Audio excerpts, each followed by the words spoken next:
Hello friends, this is SP Singh and welcome to Smarter Everyday.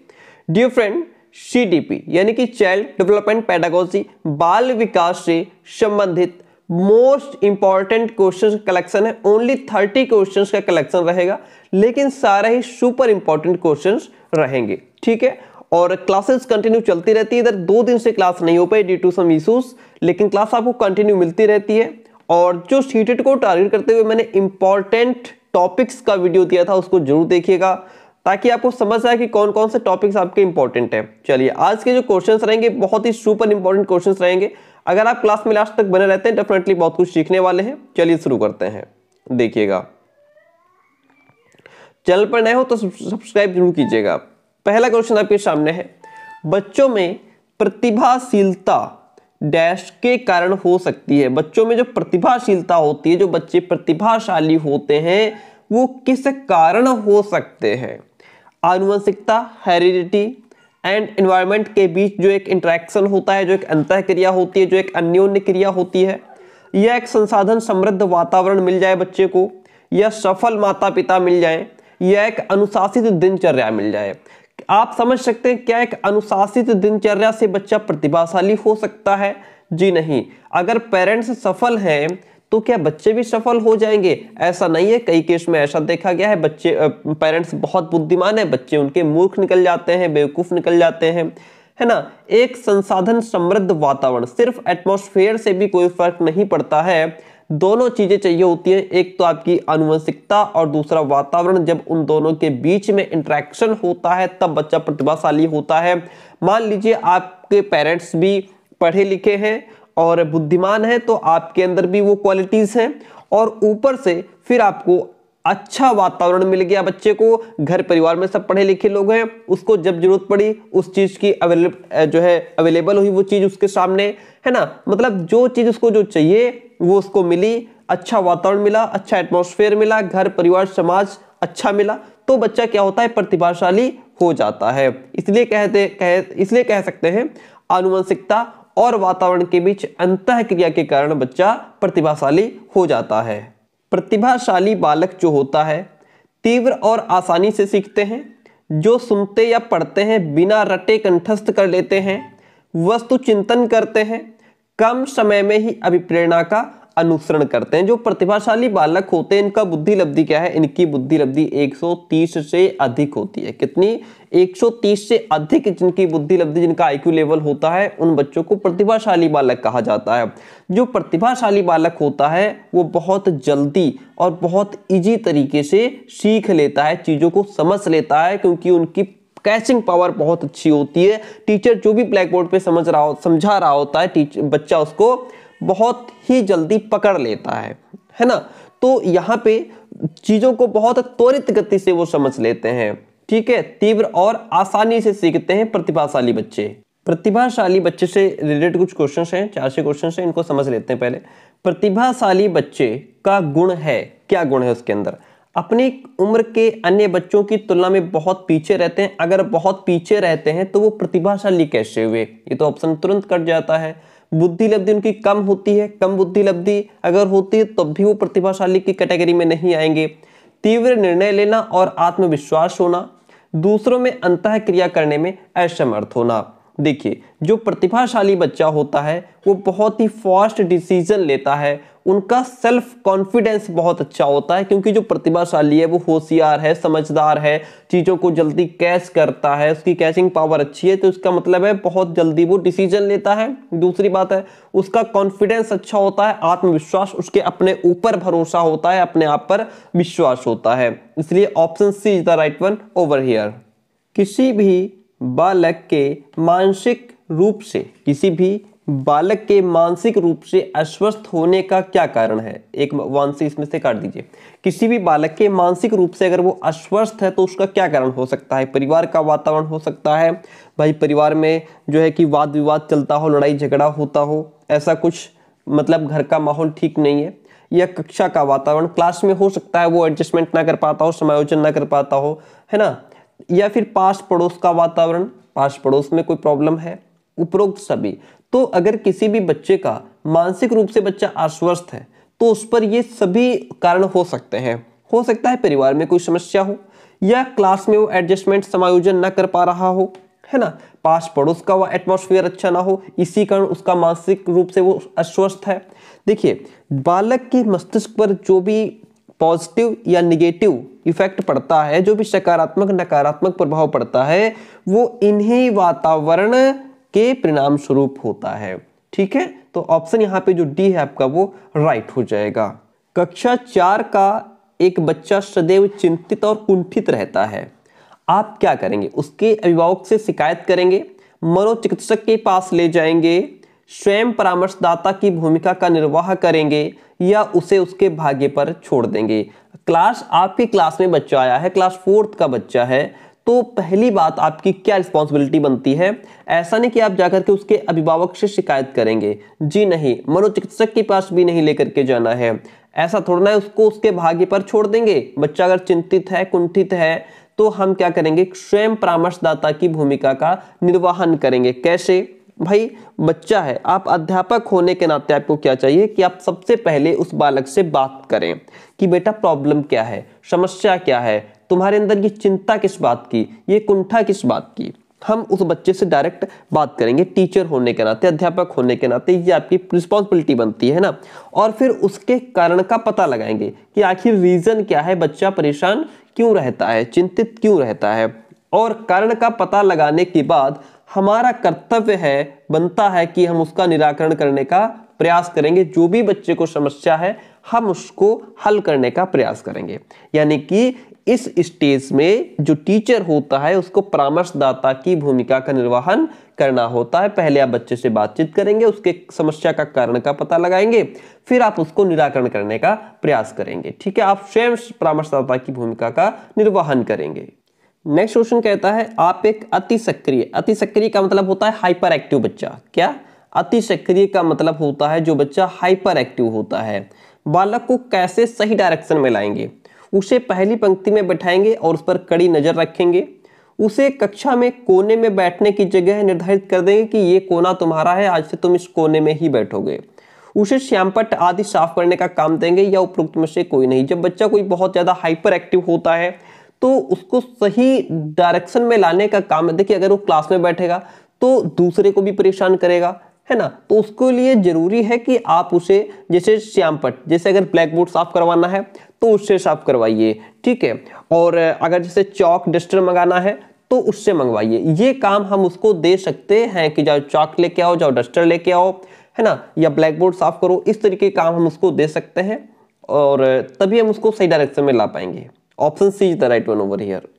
एक बच्चा अक्सर अपने सहपाठियों के साथ झगड़ता है, आप क्या करेंगे?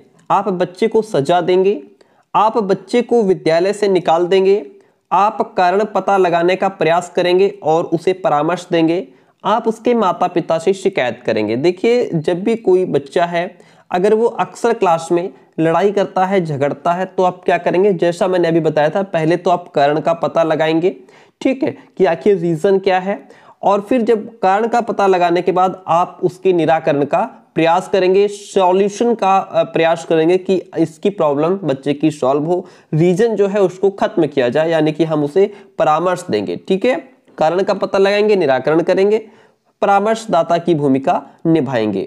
एक प्रारंभिक कक्ष में, बात यहाँ पे कक्षा 1 से 5 तक की हो रही है। कक्षा में एक बच्ची है, वो अपने साथ जो अनुभव लाती है, एक बच्चा जो भी अनुभव अपने साथ लेकर के विद्यालय आता है, आप क्या करेंगे? उसकी उपेक्षा करेंगे, उन पर ध्यान नहीं देंगे, उन्हें शामिल कर उनका संचय करेंगे, या उन्हें अस्वीकार करना चाहिए? डियर फ्रेंड, एक बच्चा है वो अपने साथ क्या लेकर के आ सकता है? एक बच्चा अपने साथ अपनी भाषा, अपना अनुभव और दुनिया को, समाज को देखने का उसका अपना नजरिया, ये सब चीजें वो अपने साथ लेकर के आता है। और आप जो है वो जो भी कुछ अपनी भाषा, संस्कृति, धर्म, समाज जो भी कुछ लेकर के आया है अपने साथ, आप उसे शामिल करेंगे और उसका संचय करेंगे और उसी के माध्यम से उसके ज्ञान को इंक्रीज करने में बच्चे की मदद करेंगे। ठीक है, ऐसा नहीं कि आप उसकी उपेक्षा करेंगे, हंसी उड़ाएंगे, मजाक बनाएंगे, तुम क्या सीख करके आए हो, है ना, ऐसा भी नहीं कि आप उस पर ध्यान नहीं देंगे या नहीं, आप उस पर ध्यान देंगे और उसी के माध्यम से जो भी सीख करके आया है उसके माध्यम से उसके ज्ञान को और ज्यादा बढ़ाने का प्रयास करेंगे। क्वेश्चन नंबर 9 कहता है, कृतिका अक्सर घर में ज्यादा बात नहीं करती, लेकिन विद्यालय में वह काफी बात करती है। यह दर्शाता है कि विद्यालय हर समय बच्चों को खूब बात करने का अवसर देता है। शिक्षकों की यह मांग होती है कि बच्चे विद्यालय में खूब बात करें। कृतिका को अपना घर बिल्कुल पसंद नहीं है या उसके विचारों को विद्यालय में मान्यता मिलती है। देखिए, ऐसा नहीं कि विद्यालय हर समय बच्चों को खूब बात करने का मौका देता है। ना तो टीचर्स की यह मांग होती है कि बच्चे विद्यालय में खूब बात करें, है ना। ऐसा भी नहीं कि उसको घर पसंद नहीं है। इसका रीजन ये है, जो कृतिका है वो घर में ज्यादा बात नहीं करती, लेकिन विद्यालय में बात करने का मतलब है। अच्छा, आप ज्यादा कहां बोलेंगे बताइए? आप वहीं पर ज्यादा अपनी बात रखेंगे जहां अपनी आपकी बात को सम्मान मिले, जहां आपके विचार को मान्यता मिले। आपने जो बात कही वह सामने वाला समझे, तभी तो आप वहां बोलेंगे। कई बार हम लोग भी घर में अपनी बात रखते हैं और घर वाले नजरअंदाज कर देते हैं, हमारी बात नहीं सुनते। ठीक है, वही हाल कृतिका के साथ होता है। घर में उसकी बात को नजरअंदाज कर दिया जाता है, उसकी बात को कोई सुनता नहीं है, इसलिए वो घर में बोलती नहीं कि जब हमारी को सुनता नहीं है तो हम बोले भी क्यों। ठीक है, उसके विचारों को विद्यालय में मान्यता मिलती है। विद्यालय में वो जो भी अपनी बात कहती है, जो भी विचार रखती है, उसको लोग ध्यान से, बच्चे ध्यान से सुनते हैं। टीचर्स भी उसकी बात को मान्यता देते हैं, उसकी बात को ध्यान से सुनते हैं, इसलिए वो विद्यालय में अपनी बात को ज्यादा रखती है। ऐसा लिंग रूढ़िबद्धता के कारण भी होता है कि जैसे अगर लड़के हैं घर में तो लड़कों की बात सुनी जाएगी, समझी जाएगी। अगर लड़कियां हैं तो उनकी क्या ही बात सुनना, लोग ऐसी भी धारणा रखते हैं। लड़कियों की बात घर में कई बार कम सुनी जाती है। तो ऐसा लिंग रूढ़िबद्धता के कारण भी होता है और लड़कियों के विचारों को, भावनाओं को नजरअंदाज कर दिया जाता है। यही कारण कृतिका के साथ हुआ है कि वह विद्यालय में उसके विचारों को, उसकी बात को मान्यता मिल रही है और घर में उसकी बात कोई सुनता नहीं है, इसलिए वो बोलती भी नहीं है। और हमें वहां बोलना भी नहीं चाहिए जहां हमारी बात को सम्मान ना मिले, हमारे विचारों को मान्यता ना मिले, हमें वहां बोलना भी नहीं चाहिए। कृतिका अच्छा करती है। Option D is the right one over here. बढ़ते हैं नेक्स्ट क्वेश्चन की तरफ। क्वेश्चन नंबर 10 कहता है, प्रगतिशील कक्षा में बच्चों को किस तरह से देखा जाता है? निष्क्रिय अनुकारकों के रूप में, सक्रिय अन्वेषकों के रूप में, खाली स्लेटों के रूप में या छोटे वयस्कों के रूप में? प्रगतिशील कक्षा में बच्चों को एक्टिव एक्सप्लोरर्स के रूप में देखा जाता है, सक्रिय अन्वेषक के रूप में देखा जाता है। और क्योंकि जो बच्चे होते हैं वो अपने ज्ञान का निर्माता स्वयं होते हैं। बच्चे एक्टिव एक्सप्लोरर्स होते हैं, वे अपने ज्ञान का निर्माण स्वयं करते हैं। जो प्रगतिशील कक्षा होती है, प्रगतिशील शिक्षा होती है, शिक्षा में जो शिक्षक होता है वो मात्र एक सुगमकर्ता की भूमिका निभाता है। किसकी? सुगमकर्ता, क्योंकि वहां बच्चे अपने ज्ञान का निर्माण स्वयं करते हैं। सुगमकर्ता की भूमिका निभाता है। टीचर एक सहायक होता है, टीचर एक मार्गदर्शक की भूमिका जो है निभाता है। और जो बच्चे होते हैं प्रगतिशील कक्षा में वे एक्टिव एक्सप्लोरर्स होते हैं, सक्रिय अन्वेषक होते हैं, अपने ज्ञान का निर्माण खुद करते हैं, खोज करके सीखते हैं बच्चे। अन्वेषक का मतलब होता है अन्वेषण करना, किसी चीज की खोज करना। तो यहाँ पे जो बच्चे होते हैं वो खोज करके अपने ज्ञान का निर्माण करते हैं, एक्टिव एक्सप्लोरर्स होते हैं। Option B is the right. Question कहता है, बाल केंद्रित चाइल्ड सेंटर्ड शिक्षा शास्त्र का मतलब क्या है? बच्चों के अनुभवों और उनकी आवाज को प्रमुखता देना या शिक्षकों द्वारा बच्चों को आदेश देना कि क्या किया जाना चाहिए। निर्धारित सूचना का अनुसरण करने में बच्चों को सक्षम बनाना। कक्षा में सारी बातें सीखने के लिए शिक्षक का आगे आगे होना। चाइल्ड सेंटर्ड एजुकेशन का मतलब है कि जहां बच्चे के विचारों को मान्यता मिले, बच्चों की रुचियों के अकॉर्डिंग, बच्चों की प्रवृत्तियों को अकॉर्डिंग, बच्चों की क्षमताओं को ध्यान में रख करके शिक्षा प्रदान की जाती है। वह शिक्षा हमारी बाल केंद्रित शिक्षा कहलाती है। यानी कि बच्चों के अनुभवों और उनकी आवाज को प्रमुखता देना, उनके विचारों को प्रमुखता देना, उनकी बच्चों का इंटरेस्ट किस चीज में है उसको ध्यान में रखना, बच्चे की क्षमता को ध्यान में रखना, उनकी प्रवृत्ति को ध्यान में रखना, रख करके शिक्षा जो दी जाती है वही हमारी बाल केंद्रित शिक्षा कहलाती है। ऑप्शन ए जो है यहाँ पे आपका वो राइट हो जाता है। क्वेश्चन कहता है, सृजनवाद में बच्चे सीखने की प्रक्रिया में निष्क्रिय रूप से प्रतिभाग करते हैं। निष्क्रिय नहीं, बच्चे जहां भी होंगे वहां सक्रिय अन्वेषक होंगे, इसलिए ऑप्शन गलत है। ठीक है, सक्रिय होंगे, एक्टिव होंगे, बच्चे पैसिव होकर काम नहीं करेंगे।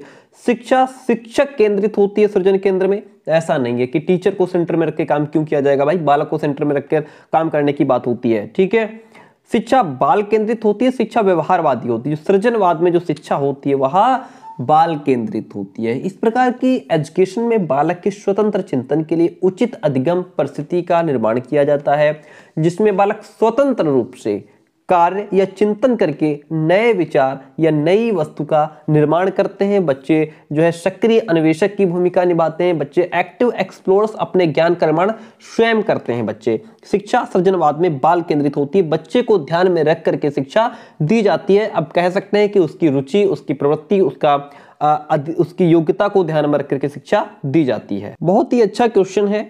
बालक केंद्रित शिक्षा, जहां बच्चे को ध्यान में रख करके शिक्षा दी जाती है, उसके अंतर्गत क्या सम्मिलित नहीं है? गृह कार्य प्रदान करना, क्या यह सम्मिलित नहीं है? बालक को प्रश्न पूछने के प्रेरित करना, बालक के अनुभव को प्राथमिकता प्रदान करना, या बालक की सृजनात्मकता को बढ़ावा देना। डियर फ्रेंड, जहां चाइल्ड सेंटर्ड एजुकेशन होती है उसमें जो गृह कार्य प्रदान करना है यह चाइल्ड सेंटर्ड एजुकेशन के अंतर्गत नहीं आता है, ये इसमें सम्मिलित नहीं है। जो हमारा गृह कार्य प्रदान करना है, गृह कार्य देना है, ये टीचिंग लर्निंग प्रोसेस का एक आवश्यक अंग तो है, लेकिन बाल केंद्रित शिक्षा के अंतर्गत इसको शामिल नहीं किया जाता। बालक केंद्रित शिक्षा के अंतर्गत बालक को प्रश्न पूछने के लिए प्रेरित करना, बालक के अनुभव को प्राथमिकता प्रदान करना और बालक की सृजनात्मकता को बढ़ावा देना, बालक की इंडिविजुअल डिफरेंसेस को मान्यता देना, ये सब चीजें उसमें शामिल की जाती हैं, लेकिन गृह कार्य प्रदान करना शामिल नहीं किया जाता।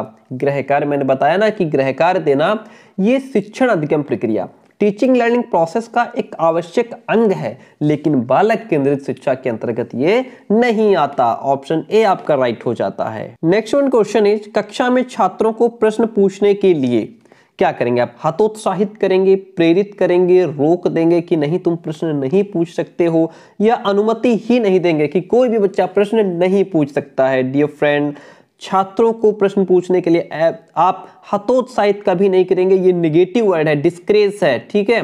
ये क्या है? ये हमारा निगेटिव वर्ड है। सीटेट में आपका कुछ ऐसे वर्ड्स, कीवर्ड्स होते हैं जो मैं आपको बता दूंगा एक लिस्ट बना करके कि कौन कौन से वर्ड्स निगेटिव हैं, जिनको ध्यान में रख करके आपको आंसर करना है। हतोत्साहित नहीं, प्रेरित करना चाहिए हमें बच्चों को। प्रेरित, ऐसा नहीं कि आप रोक देंगे, अनुमति नहीं, ये ऑप्शन गलत है आपके। हमें छात्रों को प्रश्न पूछने के लिए प्रेरित करना चाहिए कि बेटा पूछो, प्रश्न पूछो। बच्चा प्रश्न तभी पूछेगा जब हम पढ़ा रहे होंगे, उसके समझ में आएगा। समझ में नहीं आएगा तो प्रश्न कहां से पूछेगा? इसीलिए हम बच्चों से कहेंगे आप प्रश्न पूछिए, ताकि हम ये जान पाए जो हमने पढ़ाया है वो बच्चे के कितना समझ में आया है, समझ में आया भी है कि नहीं हमारा पढ़ाया हुआ, या सिर्फ हमने सत्यनारायण की कथा सुना दी और हम क्लास से चलते बने। नहीं, हमारा शिक्षण तभी सफल है जब हम पढ़ाएं और बच्चा पूरी तरीके से उस चीज को कैच कर पाए, समझ पाए, है ना। हम क्लास में क्या करेंगे? बच्चों को प्रश्न पूछने के लिए प्रेरित करेंगे, है ना। ऑप्शन बी आपका राइट हो जाता है। क्वेश्चन नंबर 15 कहता है, बुनियादी स्तर पर मातृभाषा में शिक्षा देना बेहतर है, क्यों किया? बुनियादी का मतलब क्या है? बुनियादी का मतलब होता है प्राथमिक। बुनियादी का मतलब क्या होता है? प्राथमिक। और प्राथमिक में कौन बच्चे आते हैं? जो कक्षा 1 से 5 तक के बच्चे होते हैं वो प्राथमिक में आते हैं। तो आप यहाँ पे ये सोचिए, कक्षा 5 तक के बच्चों को मातृभाषा में शिक्षा देना बेहतर है, क्योंकि यह बच्चों में आत्मविश्वास का विकास करेगा, अधिगम को सरल बना देगा, बौद्धिक विकास में सहायता करेगा, या प्राकृतिक वातावरण में बच्चों को सीखने में सहायता करेगा। डियर फ्रेंड, बुनियादी यानी कि प्राथमिक स्तर पर बच्चों को मातृभाषा में, जो बच्चे की मदर टंग है, जो उसकी मातृभाषा है, जो उसके घर परिवार समाज में जो लैंग्वेज वो यूज करता है, अगर हम बच्चे को उसी लैंग्वेज में सिखाएंगे तो क्या होगा कि बच्चा जल्दी सीखेगा और प्राकृतिक, अपने आसपास के वातावरण के बारे में वो जल्दी सीख पाएगा। प्राकृतिक वातावरण में बच्चों को सीखने में सहायता प्राप्त होगी, अपने आसपास के वातावरण के बारे में सीख पाएगा, उसका अधिगम भी आसान हो जाएगा, बच्चे जल्दी ही सीख पाएंगे। Option D is the right one. NCF 2005 के अकॉर्डिंग क्वेश्चन है, गलतियां इस कारण महत्वपूर्ण होती हैं। गलतियां क्यों इंपॉर्टेंट होती हैं? यह विद्यार्थियों को उत्तीर्ण और अनुत्तीर्ण समूह में वर्गीकृत करने के लिए एक महत्वपूर्ण उपकरण है कि भाई तुम असफल हो गए, तुमने गलतियां की, तुम अनुत्तीर्ण हो गए, ये उत्तीर्ण हो गए, ये पास हो गए, ये फेल हो गए, इसके लिए इंपॉर्टेंट है। यह अध्यापकों को बच्चों को डांटने के लिए एक तरीका उपलब्ध कराती है। क्या ही बात है इसमें यार ऑप्शन में, है ना। ऐसा थोड़ा हम डांटने का तरीका ढूंढेंगे तो गलती करेंगे बच्चे, तो उनको एक डांटने का हमें तरीका मिल जाएगा। यह बच्चे के विचार की अंतर्दृष्टि उपलब्ध करती है तथा समाधानों को पहचानने में सहायता करती है। यह कक्षा में कुछ बच्चे के हटाने के लिए आधा स्थान उपलब्ध कराती है। कुछ बच्चे अभी इस क्लास से हट जाएंगे जो गलतियां करते हैं, ऐसा भी नहीं है। सबसे बड़ी बात यह है कि गलतियां इसलिए इंपॉर्टेंट है क्योंकि बच्चा गलतियों से भी सीखता है, हम लोग गलतियों से भी सीखते हैं। यह बच्चे के विचार की अंतर्दृष्टि उपलब्ध कराती है और समाधानों को पहचानने में सहायता करती है कि आखिर गलती कहाँ है, हम इसका सॉल्यूशन कैसे ढूंढ सकते हैं, इसको बेहतर कैसे कर सकते हैं। इन सब चीजों के लिए गलतियां भी इंपॉर्टेंट होती हैं। ऑप्शन सी आपका राइट हो जाता है। एनसीएफ 2005 किस प्रकार की शिक्षण प्रणाली को प्रोत्साहित करता है? एनसीएफ 2005 से आपको क्वेश्चंस काफी देखने को मिल जाएंगे। एनसीएफ 2005 हम सारे ही क्वेश्चंस इंक्लूड करके टोटल आपको practice more and more questions practice हम कराएंगे, ज्यादा से ज्यादा क्वेश्चंस मैं आपको प्रैक्टिस कराऊंगा। एनसीएफ 2005 किस प्रकार की शिक्षण प्रणाली को प्रोत्साहित करता है? समावेशी, एकीकृत जिसको इंटीग्रेटेड कहते हैं, इंटीग्रेटेड का मतलब, एकीकृत का मतलब होता है एक विषय से दूसरे विषय को जोड़ करके पढ़ाना, विशेष शिक्षा प्रणाली या नियमित। डियर फ्रेंड, एनसीएफ 2005 जो है यह समावेशी शिक्षा, क्या समावेशी शिक्षा प्रणाली को प्रोत्साहित करता है, ठीक है। और एनसीएफ 2005 जो शिक्षण प्रणाली के तहत सभी विद्यार्थियों को समानता के आधार पर शिक्षा दी जाएगी, ऐसा कहा गया है। सुनिए मेरी बात को ध्यान से, समानता के आधार पर शिक्षा दी जाएगी। और इसके सुझाव के अकॉर्डिंग किसी भी बालक में उसके मानसिक स्तर, चाहे बच्चे का मेंटल लेवल जो भी हो, या शारीरिक स्तर, सुनिएगा समझिएगा क्वेश्चन को, मानसिक स्तर हो, शारीरिक स्तर हो या सामाजिक स्तर हो, हम उसमें भिन्नता नहीं करेंगे कि तुम्हारा मेंटल लेवल तुम अलग जो है, तुम्हारा शारीरिक लेवल तुम दिव्यांग हो, विकलांग हो, जो भी हो, या तुम्हारा सामाजिक लेवल अलग, तुम धर्म, जाति, लिंग समूह से आते हो, नहीं। एनसीएफ 2005 कहता है, समावेशी शिक्षा कहती है कि हम बच्चे को उसके मानसिक स्तर, शारीरिक, सामाजिक स्तर में भिन्नता किए बिना कोई भी डिफरेंस नहीं करेंगे। सभी विद्यार्थियों को एक साथ एक विद्यालय में शिक्षा दी जाएगी, जिसे समावेशी शिक्षा प्रणाली के नाम से जाना जाता है। यानी कि इसमें सभी प्रकार के बच्चे एक साथ बैठ करके एक कक्षा में, एक विद्यालय में शिक्षा ग्रहण करेंगे। ऑप्शन ए आपका राइट हो जाता है। राष्ट्रीय पाठ्यचर्या की रूपरेखा 2005 में बातचीत की गई है। किसकी बातचीत की गई है? ज्ञान का विकास किया जाए बच्चों में, टीचिंग के लिए सुव्यवस्थित पाठ्यक्रम निर्धारित किया जाए, जो उचित व्यवस्थित पाठ्यक्रम हो वही निर्धारित हो, शैक्षिक केंद्र से विषय केंद्र होने पर, विद्यार्थी केंद्रित से अध्यापक केंद्रित की ओर, या इनमें से कोई भी नहीं। डियर फ्रेंड, राष्ट्रीय पाठ्यचर्या 2005 की जो बात की गई है उसमें कहा गया है ज्ञान का विकास किया जाए, शिक्षण के लिए सुव्यवस्थित पाठ्यक्रम निर्धारित किए जाएं, पाठ्यक्रम हमारा सरल हो जिसको बच्चे समझ सकें, इस तरीके की बात उसमें की गई है। ऐसा नहीं कि शैक्षिक केंद्र से विषय केंद्रित की तरफ बढ़ जाएंगे या विद्यार्थी केंद्र से अध्यापक को सेंटर में ले आएंगे। अध्यापक को सेंटर में लाने से क्या ही फायदा, इनमें से कोई भी नहीं। ऑप्शन ए आपका 2005 में कहा गया है ज्ञान का विकास किया जाए, शिक्षण के लिए पाठ्यक्रम जो है वो सुव्यवस्थित होना चाहिए, पाठ्यक्रम सरल होना चाहिए, इस तरीके की बातें उसमें की गई है। क्वेश्चन नंबर 19 कहता है, राष्ट्रीय पाठ्यचर्या की रूपरेखा एनसीएफ 2005 के अकॉर्डिंग अधिगम जो हमारी लर्निंग है वह अपने स्वभाव में डैश और डैश है, निष्क्रिय और सरल है या सक्रिय सामाजिक, निष्क्रिय सामाजिक या सक्रिय सरल। तो एनसीएफ 2005 कहता है कि जो अधिगम है, जो लर्निंग है वह अपने स्वभाव में सक्रिय, एक्टिव होना चाहिए और सामाजिक होना चाहिए। सामाजिक क्यों कहा गया है? क्योंकि 2005 के सिद्धांत में कहा गया है कि ज्ञान को स्कूल के बाहरी जीवन से जोड़ा जाए। जो भी ज्ञान बच्चा गेन कर रहा है, नॉलेज जो भी अधिगम हो रहा है, उसको स्कूल के बाहरी जीवन से जोड़ा जाए, इसीलिए इसको सामाजिक कहा गया है। और सिद्धांत में कहा गया है 2005 के मार्गदर्शी सिद्धांत में कि पढ़ाई को रटंत प्रणाली से मुक्त किया जाए, बच्चे को समझ करके पढ़ाओ, रटने पर जोर नहीं होना चाहिए, पाठ्य पुस्तक केंद्रित नहीं रखना है, क्लासरूम की जो भी गतिविधियां हैं उनसे ज्ञान को जोड़ा जाए। ऑप्शन बी आपका राइट होता है। बाल केंद्रित शिक्षा यानी कि चाइल्ड सेंटर्ड एजुकेशन, बच्चे को केंद्र में रखना है, इसका समर्थन निम्नलिखित में से किस विचारक द्वारा किया गया था? इसका समर्थन हमारे जॉन ड्यूवी, इस तरीके से लिखा होना चाहिए, ठीक है, गलत लिखा है जॉन डीवी फिलहाल, ओके, जॉन डीवी ने किया है, क्योंकि जॉन डीवी ने प्रगतिशील शैक्षिक विचारों को प्रचारित किया और जिसके केंद्र में किसको रखा? बालक को केंद्र में रखा। इनके अकॉर्डिंग जो शिक्षण है, जो टीचिंग है, जो टीचिंग प्रोसेस है, वो बालक के लिए है, ना कि बालक टीचिंग प्रोसेस के लिए। पॉइंट को समझिए, इन्होंने क्या कहा कि शिक्षण प्रक्रिया जो है, शिक्षण प्रक्रिया बालक के लिए है, बालक शिक्षण प्रक्रिया के लिए नहीं है, इसलिए जो टीचिंग प्रोसेस है उसको बालक के अकॉर्डिंग होना चाहिए। और इसका प्रतिपादन विचारक कौन थे? जॉन डीवी थे। क्वेश्चन कहता है जॉन डीवी द्वारा समर्थित लैब विद्यालय के उदाहरण हैं। कौन से विद्यालय? प्रगतिशील विद्यालय जो है वो लैब विद्यालय के उदाहरण हैं। इनके अकॉर्डिंग जो प्रगतिशील विद्यालय हैं उनमें प्रयोगों के द्वारा, चलचित्रों के द्वारा, लैब के माध्यम से भविष्य के लिए शिक्षक तैयार किए जाते हैं। ऑप्शन डी इसमें आपका राइट हो जाता है। क्वेश्चन कहता है, देखिए बहुत अच्छा क्वेश्चन है, कक्षा तक पहुंचने वाली बच्चों की भूली अवधारणाओं को जानना क्या कहलाता है? शिक्षक की योजना और शिक्षण में रुकावट बनता है। वो जो भी बच्चों की भूली अवधारणाएं होती हैं, कक्षा तक पहुंचती हैं, उनको जानना क्या शिक्षक के शिक्षण में रुकावट बनती हैं? शिक्षक के हौसले को पस्त कर देता है क्योंकि इससे उसका कार्यभार बढ़ता है, या शिक्षक के किसी उद्देश्य की पूर्ति नहीं करता, या शिक्षक के लिए अपने टीचिंग को अधिक सार्थक बनाने की योजना बनाने में सहायक होता है।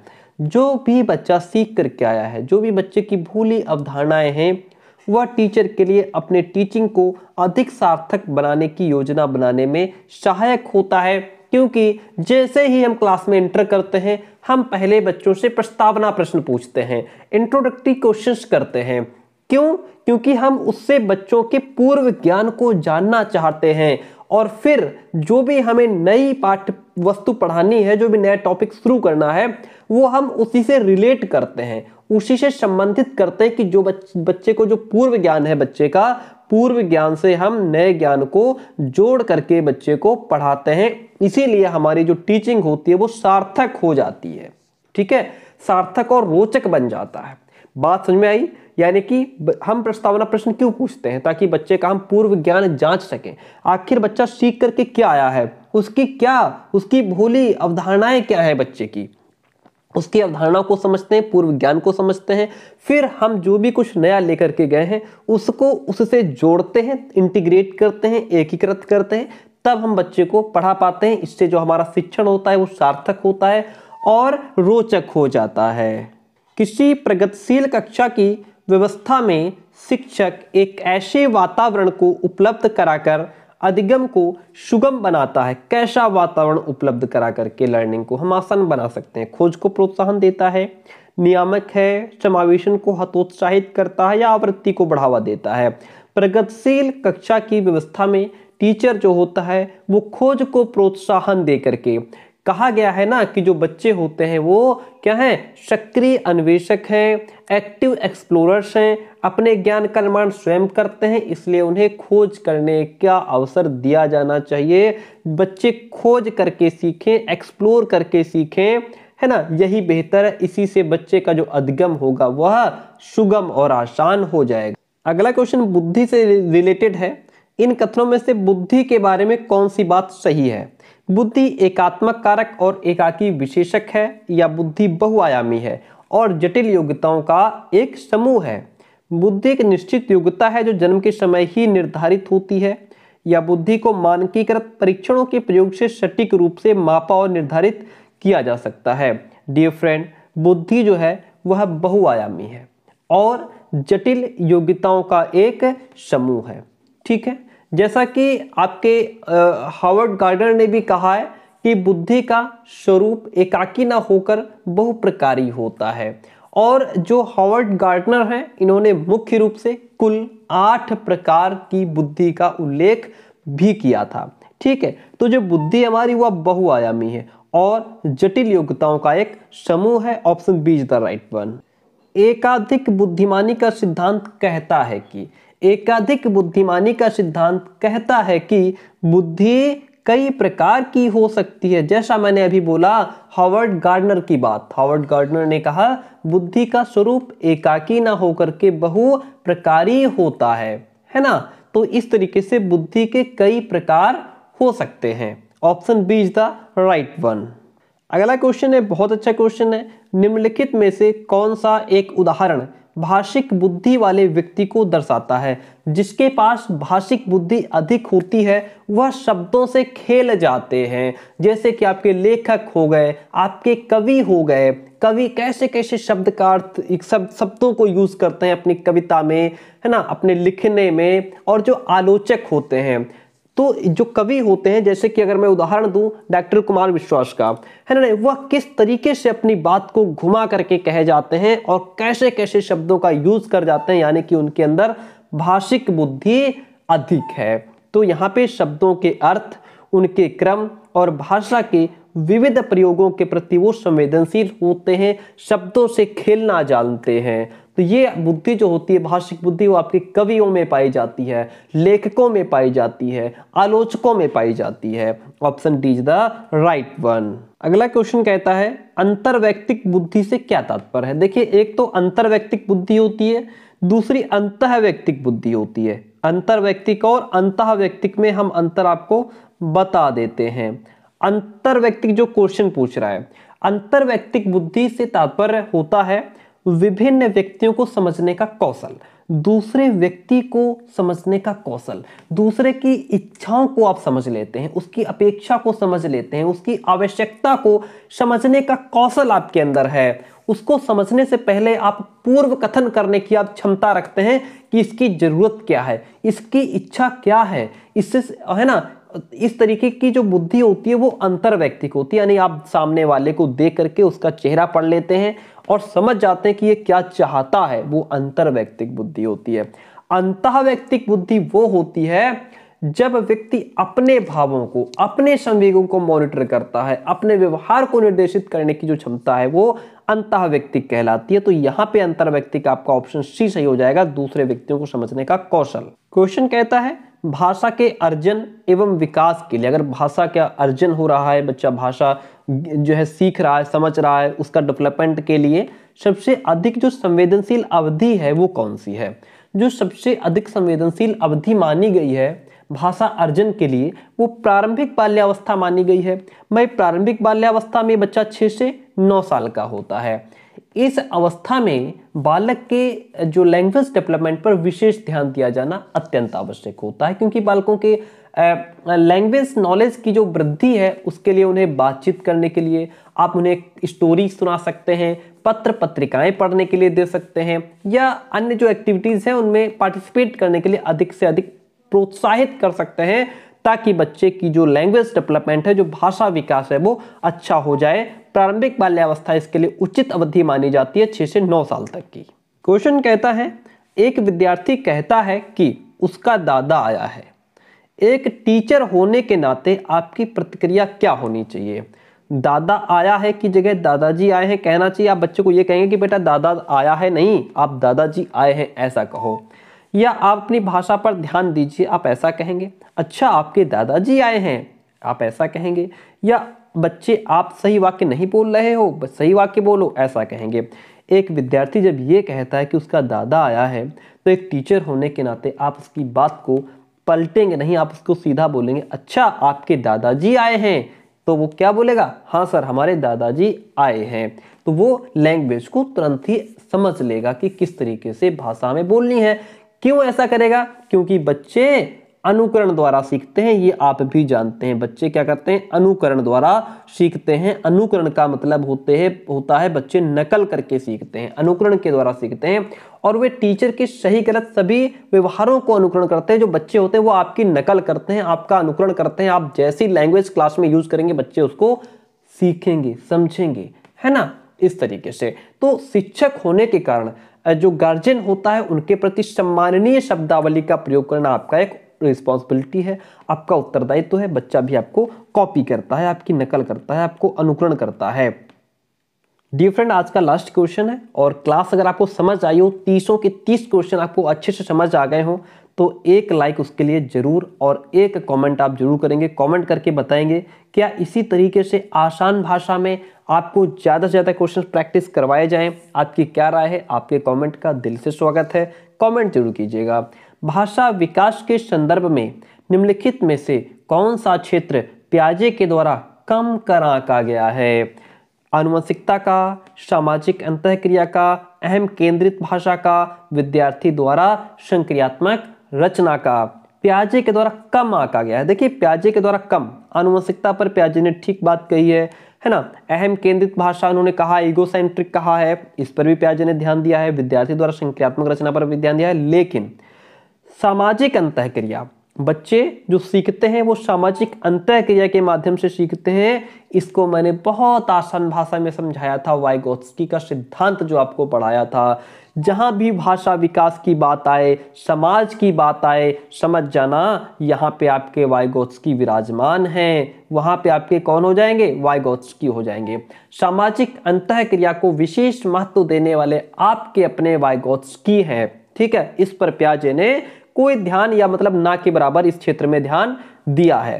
ठीक है, चलिए तो ये बात हो गई और आपके 30 क्वेश्चंस कंप्लीट हो गए। क्लास कैसी रही? बिना कमेंट आप नहीं जाएंगे। Thank you so much.